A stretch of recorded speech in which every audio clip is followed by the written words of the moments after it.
Mémoire d'un bon à rien. Olive. Décembre 2024. 1. D'abord je suis né bon à rien mais je ne le savais pas. J'ai même longtemps cru, comme un con, que je pus faire moult choses intéressantes pour les autres ou pour simplement moi ou ma mère. J'ai cru longtemps savoir séduire les filles et faire l'amour car j'avais fait du judo et ukimata, je savais par là même me servir de mon corps et de celui des autres. De là à croire que j'aurais dû savoir faire tomber les femmes en amour ou extase, il n'y a eu qu'un pas.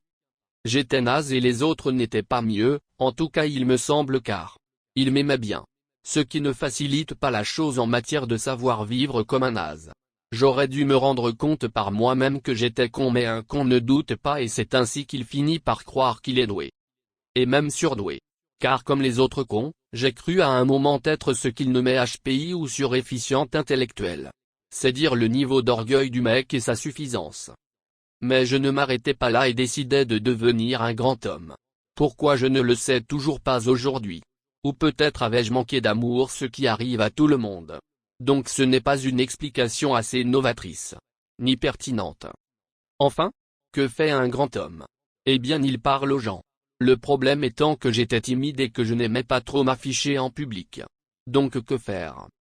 Eh bien parler certes je ne pouvais pas, alors j'écrivis. Et voilà de ce fait pourquoi je fais ce livre que vous avez en main.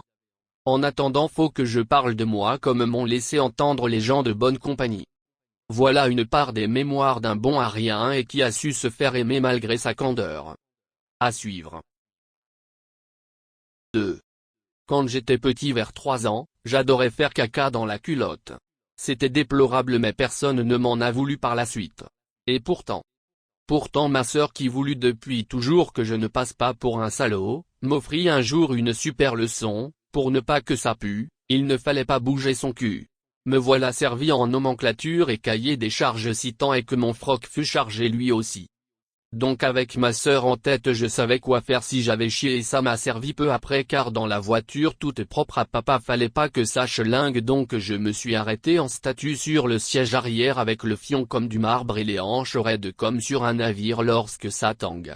Et le voyage jusque chez nous ne m'a pas paru plus dur que d'habitude mais en revanche je n'ai reçu aucune représaille de papa. Et ça c'était bien joué de par ma sœur car papa gueulait souvent voire m'a frappé 2 ou 3 fois et je m'en souviens encore, c'est dire la violence des chocs. Je me rappelle notamment le sol de la salle de bain auprès de mes yeux et le froid du carrelage sur ma joue. Quel connard. Souvent après cet épisode je recommençais à serrer les miches pour que ça ne sente pas.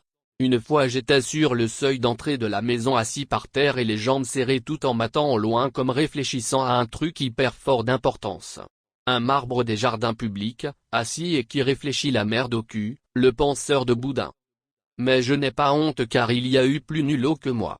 J'ai ouï par discussion avec mon voisin de l'époque, un gars de mon âge, que d'autres avaient laissé tomber leur crotte le long de leurs jambes de pantalon et s'en étaient débarrassés en la faisant rouler sur le sol de la cour de récré. Quelle dégueulasse. Ouf. Moi c'était mieux. En revanche je dois mentionner un truc fort de psychanalyste, j'ai ressenti une super puissance à refouler mon caca en moi. Je me suis senti super fort de maîtriser mon flux merdeux comme un ultra master de moi-même.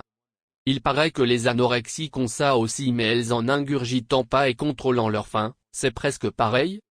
Non. 3. J'ai toujours aimé me bagarrer et ça m'a apporté beaucoup. Notamment quand je me coltinais le plus gros con de la classe, c'était gloire à moi dans les ronds-points, j'étais et suis toujours petit mais putain quel nerf à se foutre des pains. On était avec mon pote de l'époque dans la cour, lui était d'ancêtre polonais et moi j'étais de nature Ken le survivant. On s'essayait l'un l'autre pour voir si on pouvait tenir un round dans un vrai combat. C'est-à-dire une baston de rue. Et même si on n'avait que 6 ans et qu'on habitait un village sans criminels, on avait vu que ça pouvait partir à tout moment en guérilla. C'était chaud dans tous les coins du monde dans nos têtes à ce moment. On s'entraînait au combat pendant de nombreuses heures de récré. Une fois je me suis accroché avec le gros con. C'était un pecno de ferme qui devait bouffer des gorées entiers tellement il était gros et con, il avait pris la force du cochon en lui en mangeant du lard et sa cervelle. Il avait commencé à me gonfler en mettant sournoisement un papier dans ma trousse avec une mention simple, « Sale connard ». Déjà ça ne s'écrit pas comme ça ai-je dit dans la classe en regardant tout autour pour voir qui réagirait. Et il a réagi en détournant son regard vers la porte pendant que mes yeux balayaient les autres en sonar. J'ai pigé que c'était lui et l'ai suivi sans attirer l'attention de notre maîtresse de classe, qui était trop gentille pour nous laisser faire ce qui allait suivre. Dehors, j'ai crié à l'autre œil. Connard, c'est toi le connard et tu ne sais même pas écrire connard, donc t'es encore plus un connard. Là ça vous paraît nul, mais lui à 6 ans ça lui a paru hyper fort de vexation. Donc il s'est approché. Je l'ai attrapé par son gilet de côte de laine saupoudré de pellicule capillaire et de gras de cheveux, et aussitôt il m'a attrapé par mon sweat en coton saupoudré de miettes de madeleine au chocolat. Ma mère m'en donnait pour la pause de 10 heures et j'étais obligé d'enfiler à mon voisin car c'était un crevard et on était ensemble les week-ends depuis que voisins. Bref, on se tenait le col avec l'autre con. Il a fallu longtemps avant qu'un de nous deux ne puisse lâcher l'autre. On était comme deux cons à se regarder en face à quelques centimètres les yeux de l'autre et à gripper comme des teignes féroces. En disant chacun notre tour, toi lâche le premier. Lâche, je te dis. Lui était tout rouge car il était gros. Moi j'en sais rien car je ne me voyais pas, mais tout autour la cour a repris sa danse habituelle car notre prise de catch durait vraiment longtemps. On a fini par louper notre moment de pause récréative car on n'a pu se lâcher l'un l'autre que quand la sonnerie a retenti. Bref, on était hors jeu et on abandonnait en se regardant droit dans les yeux en se disant pour nous-mêmes, toi je t'aurais. En attendant, je ne sais toujours pas pourquoi il m'avait mis ce mot blessant dans ma trousse. Peut-être était-il jaloux de mes madeleines? À 17 ans, quand on n'a jamais baisé, on se dit que si on baise une fois la première, on baisera toute notre vie comme des damnés. Moi je me disais ça et ça a foiré tellement. J'ai presque paniqué de ma vie si ce n'est depuis que je suis avec ma chérie, et pourtant je me suis répété nombre de fois que j'allais niquer tout ce qui bouge. C'est comme si on prenait le premier feu au vert et qu'on était persuadé que tous les autres allaient être au vert. Bah non, ça n'a pas marché aussi bien. Comme si en ouvrant une porte, toutes les portes seraient grandes ouvertes. Non, non, désolé mais non. Ma première fois fut rocambolesque par sa fin qui aurait pu devenir ma douleur terrible car on n'avait pas pris le temps de mettre une capote. Et en sortant de la chambre où mes potes m'acclamaient en héros, un de ses potes m'a dit: t'as mis une capote? J'ai dit non mais on ne risque pas le sida vu qu'on est vierges tous les deux, et il a dit le sida non mais la grossesse ça peut. Et il a ri comme un connard et moi j'ai angoissé en fou de culpabilité. Putain, je pouvais devenir père à 18 piges et encore au lycée? Oh mais non, là ça ne me va pas. Et elle en femme accomplie puisque c'est forcément sur elle que ça retombe, donc ça devient vite un accomplissement sinon on est foutu, donc elle et sa mère m'ont fait attendre toute une journée collée au téléphone. Car je ne savais pas ce qui allait se passer. L'autre copain qui m'avait mis la puce à l'oreille était avec moi toute cette longue journée d'angoisse et dormait sur mon canapé des parents car on n'avait pas fermé l'œil de la nuit, trop occupé à boire, fumer du bédo et pour moi seul, niquer vite fait. C'était aussi vite fait que ça aurait pu avoir des conséquences longtemps, très longtemps. Puis vers 16 ou 17 heures, l'appel a résonné. Elle m'a dit simplement: j'ai dit à ma mère que ça s'était passé trop vite et qu'il me fallait la pilule du lendemain. Je l'ai prise et normalement c'est bon. Moi j'ai dû dire ok. Merci. Au revoir. Et ce fut tout ce qu'on s'était dit dans ce week-end. Je l'ai recroisée plus tard quelques années après et elle draguait un mec près du lycée où elle était et où j'allais skater avec un pote ridé.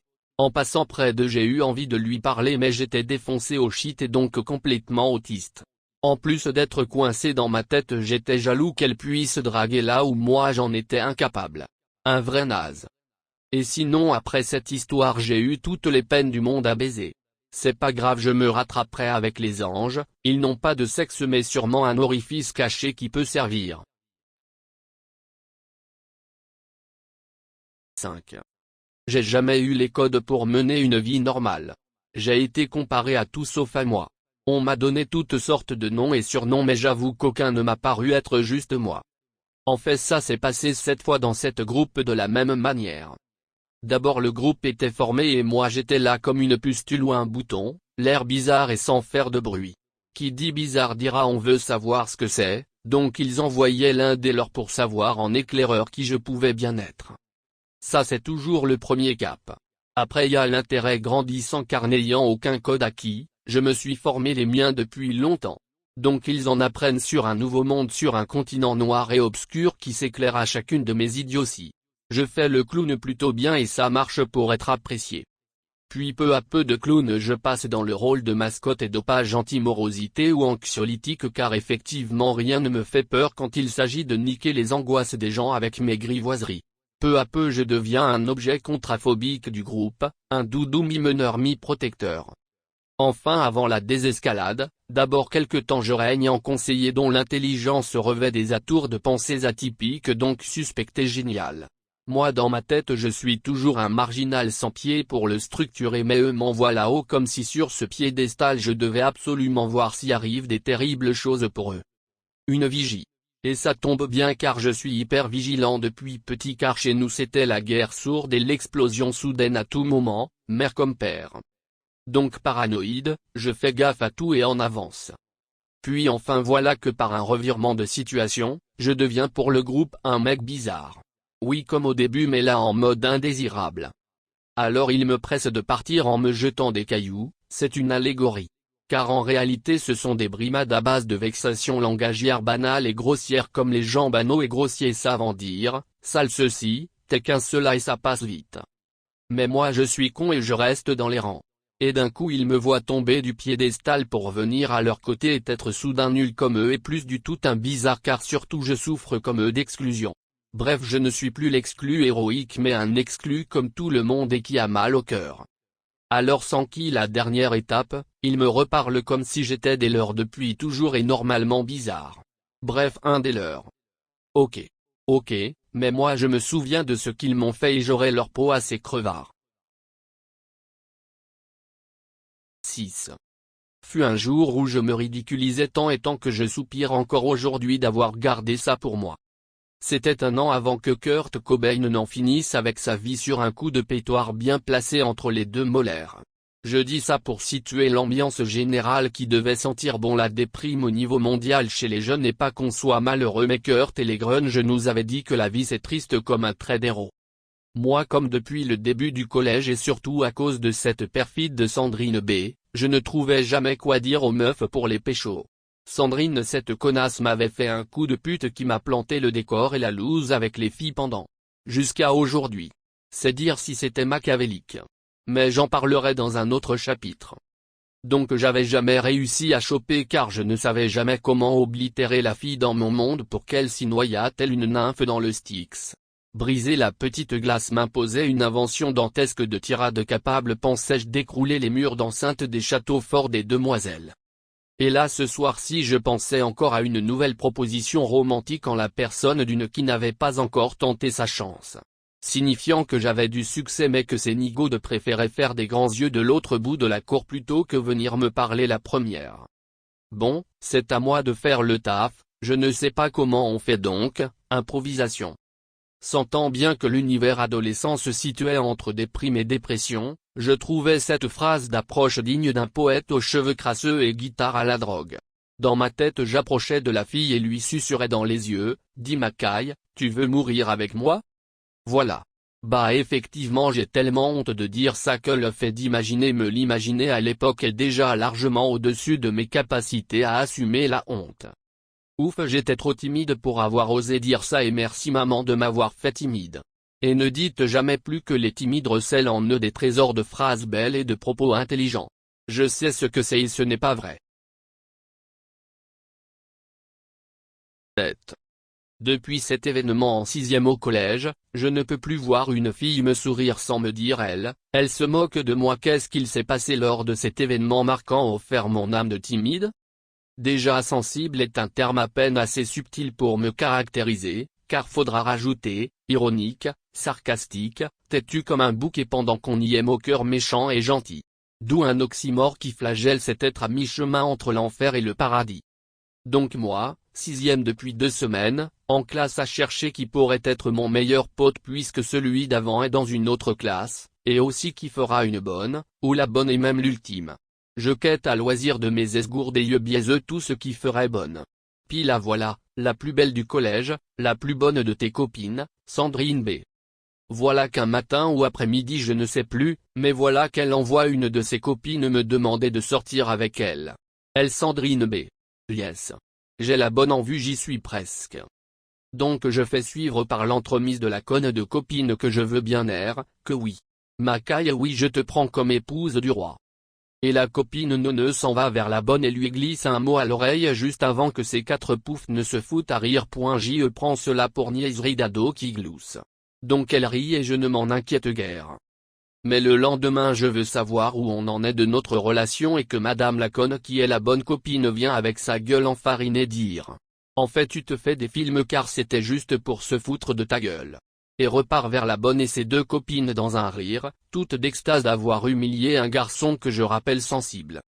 J'ai couru après cette bonne pendant le tour de la cour, afin de savoir si elle mentait et elle ne s'est arrêtée de courir que quand elle était hors de ma portée. En bref qu'elle est sortie en courant du collège pour aller prendre son bus. Putain. J'ai meuglé comme un bouc et m'en suis voulu d'avoir eu l'air aussi con pour une conne. Ça pourrait être fini mais non. Car encore le lendemain de cette course-poursuite, Sandrine B m'a fait suivre un mot par la conne qui dit. Sandrine en fait elle veut bien que tu sois son mec. Là c'était dégoûtant car elle avait fini par laisser le morceau au requin, après avoir feinté son odorat et pris la fuite. Enfin elle s'était jetée dans sa mâchoire comme une sardine. Sauf que j'étais avec le copain le plus relou du quartier et que ce relou m'a fait une déclaration d'honneur qui n'a pas pu me laisser en désaccord. Il a dit, une meuf qui se fout de la gueule d'un pote je ne sors jamais avec elle c'est une bouffonne. Il aurait pu rajouter sans artifice par le mal ancestral abjure que tu ne t'y feras plus prendre ou pas toucher les louches, ça aurait été du même acabit. De toute façon je ne pouvais plus la regarder sans œil larmoyant car j'avais une poussière. 8. La schizo est l'expérience la pire qui soit dans ce monde quant au ressenti impartageable. Qui pourra croire ce que je vais en dire? C'était une soirée comme on en a passé un paquet pendant cette année de bouffées délirantes pour moi. Je commençais à être bien fou et j'étais pour tout dire dans l'œil du cyclone, ça soufflait très fort là-haut. On se descendait des litres de bière et on clopait des pétards à 1 gramme de shit par collage. Ça poque ça brise ça humilie beaucoup. Et ma schizo, que personne n'avait remarqué, me jouait des tours de gorée sans explication. Ce soir-là, j'étais en train de fumer un dernier joint quand dans ma tête s'est joué un truc bizarre. Je me suis vu en train d'être découpé par une scie circulaire qui coupa net mon cerveau au niveau du cervelet. Une lame tranchante et circulaire coupait les fils de contact entre deux cerveaux, le gros et le petit, comme pour détacher deux ordinateurs. Et tchac. Every sweet intiety. Ça coupe ça tranche. Je me demandais aussitôt ce que cela pouvait signifier et me rendis compte que ça n'allait pas aller longtemps puisque j'essayais de marcher pour sortir pisser un coup hors du squat des potes, quand je m'écroulais dans la poussière de la grange. Paf comme une merde. J'étais là au sol sans bouger puisque je n'avais visiblement plus de circuit qui faisait contact nécessaire à la bonne marche de mon cerveau. Putain me disais-je lentement, je suis là pour combien de temps? Si c'est le temps de la réparation par EDF, je suis encore là demain au soleil levant. Pas plus émotionné que cela non plus je m'évertuais à rester penseur et rajoutant une dose d'humour à ma pitié miséreuse. Puis soudain un copain que je n'aimais pas, et que je n'aime toujours pas, passa et me tendit son cou pour que je voie sa gueule, il dit, bah, qu'est-ce que tu fais là dans la merde? Et il sourit. Ce con que je n'aimais pas m'a tellement inspiré de tendresse, sûrement car il avait une tête de maman quand il était saoul, qu'en réalité il m'a tendu la main et je l'ai chopé pour me relever. Il m'a sorti d'un merdier, que ça faisait du bien d'être un pote de con. Puis comme de rien, j'ai pris ma voiture et suis rentré chez maman à 3 heures du matin.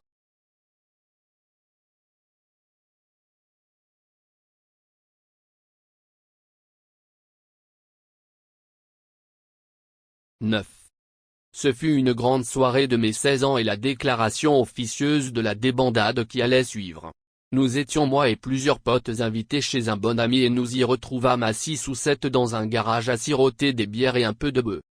Un Marocain tenait une guitare en essayant de me faire chanter du Bob Marley, chose que je n'aimais pas mais qui une fois collée au shot de rhum offrait un artifice élégant. On buvait fumait pendant que mes parents étaient partis emmener un enfant de notre cours de judo vers une compétition à presque une centaine de kilomètres de là. Nous on profitait de nos 16 ans et nouvelles libertés de lycéens qui stupéfient leurs âmes. On essayait tous d'avoir l'air cool et moi je devais me tenir effondré dans ma chaise de camping juste pour ça, avoir l'air cool. Pendant que les autres buvaient en tenant de deux doigts leur canette comme s'ils durent avoir l'air détendu à la limite du laisser-aller mou.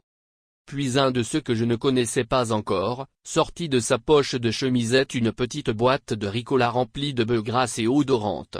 Oh putain de la vraie bœuf, je n'en ai jamais fumé.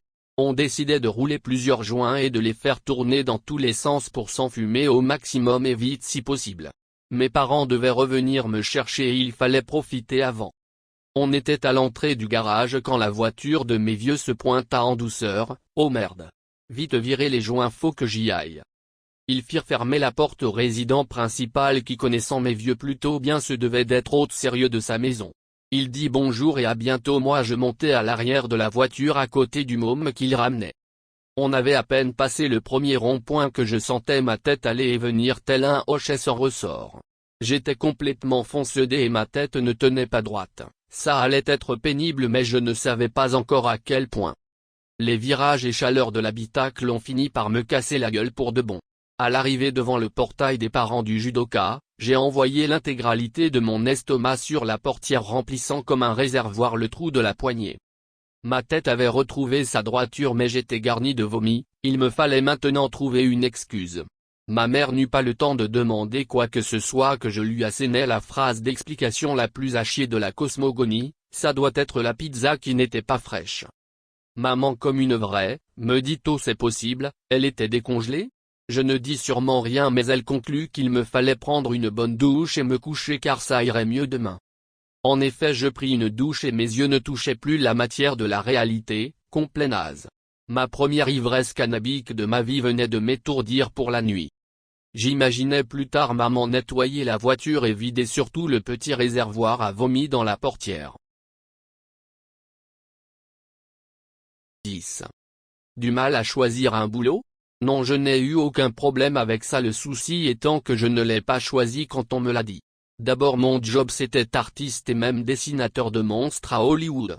Car à ce moment passait sur les écrans cinéma Ghostbusters et que dessinant bien me suis-je dit que gagner du flouze avec des fantômes ça devait être un bon job. J'avais 5 ans et demi. Ceci dit ça ne m'a jamais quitté de devenir artiste puisqu'à 13 ans je voulais être fou et artiste comme Kurt Cobain. Me suicider à 27 ans n'était pas encore de mon goût puisque Kurt ne l'avait pas encore fait. Et finalement fou et artiste j'y suis très bien arrivé, bravo le loto schizo car 1% de la population fallait avoir le cul bordé de nouilles. Avant cela j'étais dans l'optique d'être non moins qu'un pionnier du rock. 9 ans. Bref j'ai su quoi faire comme job dès le début. Mais voilà qu'on demande aux adolescents d'établir un plan d'avenir. C'est pas très con franchement de demander à des handicapés mentaux de choisir leur futur? Car pour rappeler un ado c'est quelqu'un dont les neurones et hormones ne fonctionnent pas bien. Et les attitudes s'en trouvent plus que changées. Pédagogique? De faire choisir sa route à un être dont le cerveau n'a pas fini de se transformer? Parce que donc voilà qu'à 15 ans en sortant du collège, enfin presque car j'ai redoublé, mais voilà que je doive choisir un métier. Un métier c'est quoi? Me demandais-je alors. Bah c'est un truc chiant et dur pour gagner de quoi habiter une maison avec une femme et 2 enfants. Et une tondeuse et un congélateur. Et des cours de judo ou piano pour les enfants. Bon. Ok. Vite une idée de métier chiant et dur. Donc il me fallait trouver un métier moi qui ne voulut que faire artiste, déjà une déchirure s'opérait gravement en moi et je pense que la drogue m'a aidé à réconcilier les deux choix de taf. Oh oui ça rend schizo le bédo donc tant qu'à avoir le cerveau en deux pour un job autant se le couper en deux par le cannabis. J'ai choisi, domotique. Puis comme nul en maths on a choisi une approximation substitutive pour moi en rôle de CPO ce fut donc, structure métallique. Encore plus con. Donc me suis rendu compte qu'en chaudronnerie il y avait pas mal d'artistes qui devaient se couper le cerveau en deux car on était 32 à fumer des joints en pagaille pendant la récré. 11. Au titre des perdus pour y gagner et gagner pour s'y perdre, je nommerai, la femme stupéfiant. La femme drogue a été de quoi se faire le cocotier humide après une traversée du désert longue de 19 ans. À l'époque j'étais sur le réseau social des vieux, FB. J'étais en pleine improvisation caractérisée par des commentaires sous des posts aussi intéressants qu'un aphorisme de Platon sur un t-shirt mouillé. Je blaguais des meufs dans l'idée de faire mon cool. Au bout de presque 20 ans sans niquer on n'est pas à une façon foireuse de se faire des amis. Je ne me souviens jamais de ce que j'écris mais le tintinement de la notification message personnel suivi de peu mon com sous le post. Ma cible m'avait remarqué. Nous allions parler et je pensais savoir de quoi. Ma gueuse possédait outre son book de modèles photos, une gouaille sincère en présentant la chose à venir, on allait faire du cul ça sentait bon. Au bout d'une semaine à causer sur Messenger, on a pris rendez-vous chez elle pour la première rencontre. Je chiais dans mon caleçon et pour cause que HLM plus redépucelage, ça faisait beaucoup. Au départ de chez moi j'avais avalé du Xanax, du élixir de secours et des clopes, j'étais presque calme mais après la route puis le parking et enfin les 10 étages par ascenseur, je me trouvais face à celle dont je n'avais pas suspecté le gabarit. Une grande femme poitrinée, fessue, blonde comme un coquillage nacré et avec un sourire requin attiré par une sardine. La sardine c'était moi et je faisais de l'huile. Elle me mit à l'aise et je sortais mes cadeaux, du chocolat et une boîte de préservatifs. Elle mit la tablette sur sa table. J'essuyais ensuite une ribambelle d'insinuations sensuelles hyper lourdes comme pour décomplexer la sardine serrée dans son slip. Puis soudain elle en eut assez d'attendre que je fasse le geste de trop et elle m'intima l'ordre à peine sensible d'aller à la douche et ensuite dans la chambre. Wow. Elle m'attendait sur le lit en culotte et soutien-gorge assorti et moi en peignoir bleu clair je me sentis tout à fiole. Je m'occupais de ce problème en gérant une blague sur mon grain de beauté situé au prépuce. Elle s'en foutait. Puis nous allions connaître à deux la solitude la plus longue depuis l'origine du monde car elle fit tout son possible, et il était grand, pour que je daigne bander. Pauvre d'elle puisque les anxiolytiques m'avaient coupé les bourses et que mon corps détendu refusait de raidir. 2 jours après nous nous sommes retrouvés pour remonter sur le cheval qui nous avait mis à terre. Ouf je bandais et ça allait. Mais je n'éjaculais point. Diantre. 3e rendez-vous on a fait ce que je nomme le sexe-drogue, un peu poison et bougrement bon. Toxique mais curatif. Peu à peu je devins son anxiolytique et elle devint mon ecstasy. Une femme stup c'est ça, quand ça donne ivresse au point de ne pas savoir si c'est bon ou mauvais. 12. Je dois l'avouer pragmatiquement mais la mort ne peut rien contre maman. Je l'ai soupçonné quand après une première tentative de suicide depuis 2 tentatives, la mort n'avait toujours pas réussi à m'emmener chez elle. Là j'aurais pu croire à un loser interminable dans son autodestruction. Et pourquoi pas? Même réussir sa propre mort était au-dessus de mes moyens? Ça ne m'étonnait guère car j'ai réussi à tout rater dans ma vie et c'est même le résultat de ça que je note dans ce roman nouvelle qui ne sortira jamais.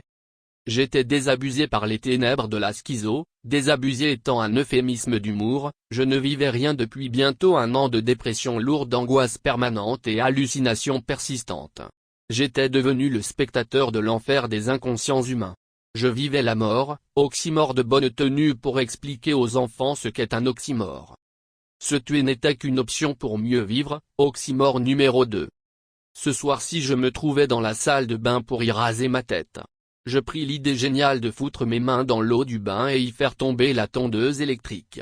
Hyper bonne idée. Seulement je ne savais pas que la boîte en fer où ma mère avait mis cette foutue tondeuse ferait autant de bruit pour attirer maman. Que fais-tu avec cette tondeuse? Je veux me raser le crâne. Puis pleure car je ne pouvais plus laisser le silence déclarer mes angoisses, oxymore 3. Alors elle m'emmena chez un ancien collègue de son bureau qui dépressif me donna de bons conseils et une écoute digne de sauver la vie. Merci monsieur merci maman. Puis 10 ans plus tard et quelques vies entre les deux, je vécus un autre moment de délabrement intime et refis une autre TS. Cette fois j'avalais une 30aine de cachets de divers produits et ce fut le coma. Maman n'avait rien vu mais elle sentit un truc. Il est en danger doit-elle se dire promptement vers 23h30 sans autre stimuli que cette intuition maternelle. Je ne me rappelle rien mais je me suis réveillé dans un lit d'hôpital avec des infirmières au nez rouge comme de bizarres clowns qui soulevaient mon drap en disant aux petites quéquettes. Bref ce n'est pas d'avoir niqué une infirmière mais merci maman. Même si je suis obligé de faire écrivain maintenant, car depuis j'ai trouvé un sens ou des sens peu importe pourvu qu'on puisse bouger de l'enfer. Donc oui ma mère est plus forte que la mort mais elles le sont toutes car ça fait depuis le début qu'elle lutte chaque fois en procréant et donc remettant sur le tapis ce que la grande faucheuse voudrait finir radicalement. La chatte à courbet est l'origine mais surtout un renouvellement permanent et tenace jusqu'au têtu et opiniâtre. Elle ne lâche rien ni personne, on y sera tous invités sur le bateau de la vie et en plus on sera obligé de mettre notre graine à la cale. Droit devant. Cap sur le nouveau monde. 13. Ah oui, je dois être hypersexualisé. Et je m'en suis rendu compte comme ça. Depuis de nombreuses années je passais ma vie seul dans ma chambre et l'ennui me tressaillait au fond du cœur. Les événements n'étaient pas folichons en termes de joie. Sauf la branlette. Qui me plaisait quand même depuis pas mal d'années car j'ai commencé vers mes 10 ans et en primaire. Primaire d'ailleurs je devais l'être car je ne savais pas ce que fut de jouir réellement et me branler jusqu'à me faire mal était dans ma tête une jouissance admise par les autres. Sauf que je n'ai jamais demandé aux autres. Bref, un beau branleur. Et donc ça faisait longtemps que j'étais sentimentalement esselé et recueilli dans ma piole avec un seul événement par jour, l'autosexualité. Ceci aurait pu faire naître en moi une vérité selon laquelle j'étais un onaniste convaincu et ne demandant rien de plus. Mais non, je décidais quand même d'essayer de baiser, ce qui se fit au long terme de ma quarantaine arrivant. Mais avant cela, je devais essayer de passer le temps et souvent je matais la télé. Anodin s'il en est cette petite opportunité de voir des gens en presque réel m'apportait beaucoup de satisfaction. Les présentatrices semblaient me parler notamment à cause de mon grand concernement dû à la schizo, d'un détail de Mimi qu'il me semblait qu'elle me disait volontairement un message. Ouf.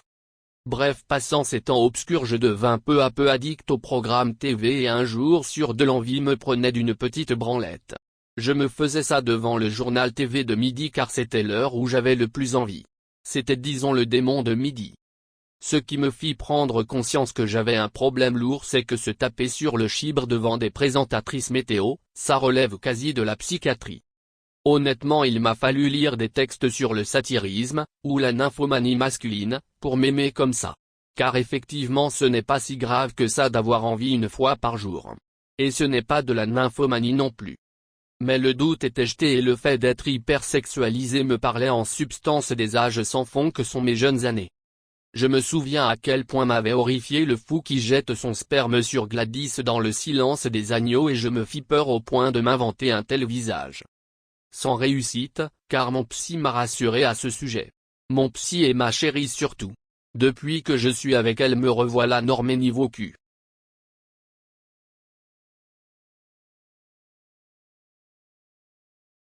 14. Il y a des trucs qui se passent c'est dingue. D'abord nous étions avec ma chérie depuis 4 ans et nous décidâmes de faire un voyage pour nous sceller. Nous choisissions Brocéliande. Là-bas la magie est palpable c'est oniriquement fort car réellement probant, on sent la magie sûrement à cause des paysages et ambiance générale. On était dedans dès le début. Puis vient le jour 1, on était sur le canapé du gîte que nous louions il était 21h et nous commencions à mater la télé. Nous avions mangé vers 18h45 et fini vers 19h15. On était détendus et mous. Puis soudain la hotte d'aspiration se fout en branle faisant un bruit tonitruant. On s'est regardé avec ma chérie et on a flippé en riant comme des enfants. J'y suis allé pour éteindre et voir cette hotte et en m'approchant elle s'est illuminée par sa lumière électrique. J'ai reculé et elle s'est éteinte. J'ai avancé et elle s'est rallumée. Normal mais chelou car il n'y a pas d'œil électronique détecteur. Puis je revins vers le canapé après avoir éteint la hotte et m'assois. La hotte s'est illuminée encore. Puis jour 2, j'étais la nuit vers 3h du matin seul dans la cuisine pendant que chérie dormait le silence pesait et j'adorais ça. Puis d'une oreille j'entendis le bruit d'une musique celtique au loin. Je tendais l'oreille et la musique passa de l'autre côté de la maison puis disparut aussitôt. Rien aucune âme pourtant à quelques kilomètres car nous étions vraiment dans un coin isolé mais bon passons car avec mes oreilles subbioniques de schizo effectivement tout est possible, me dis-je.